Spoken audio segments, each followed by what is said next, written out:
the training video for the workflow for the appointment virtual. So if it's a virtual appointment, which means the client uploaded docs to the portal. So step one, you're going to go to the lobby screen, which is in the window room right here.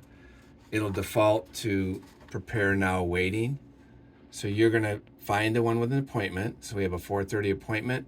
If you see there's a computer icon, that means it's an online appointment. So we're going to do this through the portal. If you look over here in the category, docs uploaded to the portal. So that means it's ready to go. Client did what they're supposed to. They gave us the docs already. So I'm going to now move it. Hit the edit pencil. I'm going to change this to tax prep office. Select myself as the preparer, the account user. I'm going to save it. Now I'm going to go to tax prep office, go into Johnny's file, and I'm going to go down to events, and I'm going to come over here to send predefined notifications because I'm going to let Johnny know that I'm starting his tax return. So I select my name, Mark. So you'd select your preparer name, and again, hello Johnny, this is Mark, I'm starting your return. I'll call you if I have any questions.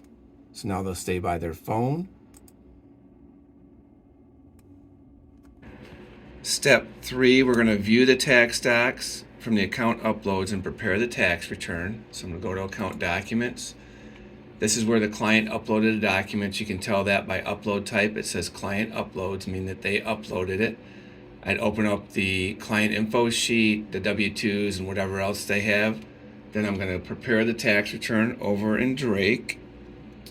Based on the results of the tax return, I'm going to then edit the difficulty over here in my account information. In this case, it's a 2-star. Let's say it's an even easier return. I'm going to make it a 1-star.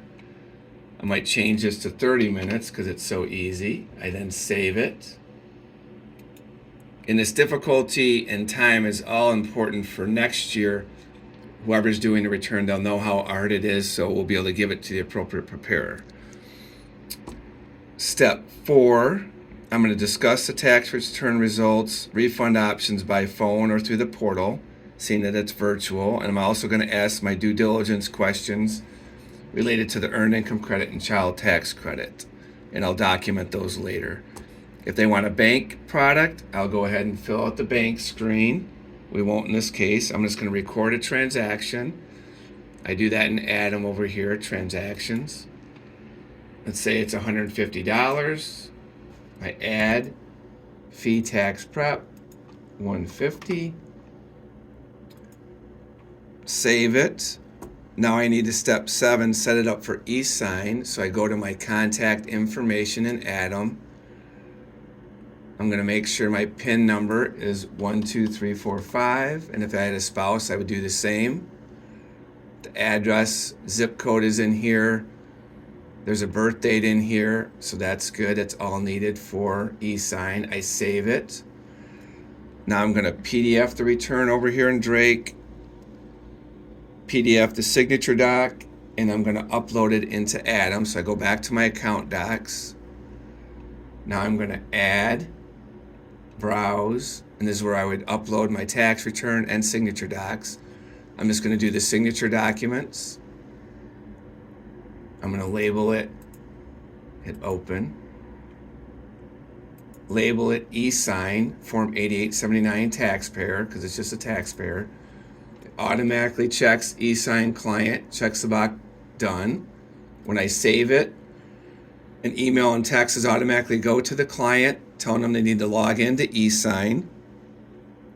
The same would be true with the tax return for letting them know they can view their tax return. Right here, there's an X showing that e-sign is required, but we don't have it yet. And there's also an X here that indicates the same thing. From here, I'm going to go ahead and now go back to my events. I'm going to add an event. And I'm going to switch it to pick up e-sign payment. So I've completed the return, talked to the client, they're ready for e-sign. I now select, I'm going to document with a note saying, in this case, sent text email because it automatically sent a text and an email. Then I save it. Now my due diligence checklist will pop up. And again, you can pick whatever is appropriate.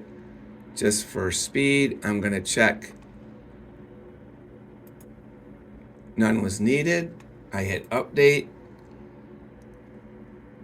I go back to the client file. And now I am done because that was the last step, moving it to pick up e-sign. And that is all.